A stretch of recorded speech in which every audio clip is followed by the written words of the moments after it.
Sitaongea sana. Nitawasalimia tu.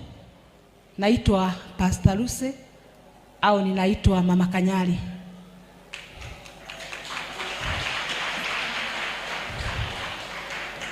Huyu ndio mtoto wangu wa kwanza. Mimi ni mama yake. Nashukuru vile mmekuja. Mungu awabariki sana, na vile mmetusikilia, na vile mmesimama na Pastor Kanyari.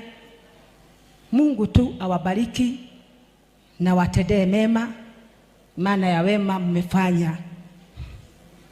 Nashukuru sana. Sina neno ya kusema, ni kusema tu asante. Mungu awabariki sana na watendee mema.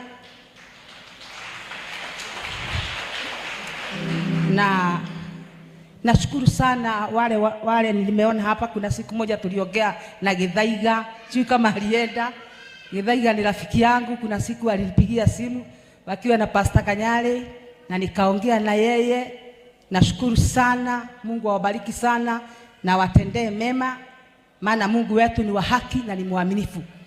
Siku ya Thursday tukutane pale, tuende kwa Masisi, tusidikise Betty Bayo, maana sisi wote njia ni hiyo.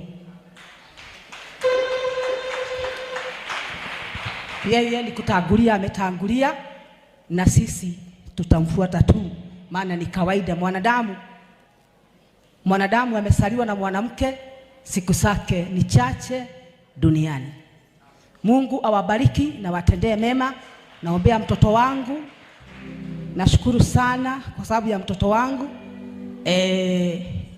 Ni rafiki yangu, ni mtoto wangu, ni rafiki yangu sana. Akiwa na shida siwezi nikalala, na kuanga nasumbuka sana. Yeye ndiye amenishikilia muda wote. Baba yake alikufa kitambo na akaweza kusimama na mimi mtoto.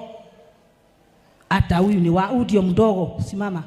Huyu ndio kitinda mimba wangu, huyu ni mtoto wangu. Simama. Huyu ni mtoto wangu. Huyo ndio kitinda mimba, huyo ndio mdogo. Nashukuru sana. Naomba Mungu awabariki na ninawapenda. Ile siku yote kutakuwa na kitu mngenihitaji, mtaambia Pastor Kanyari, ataniambia. Nitakuja na uzee wangu mahali mko. Mungu awabariki.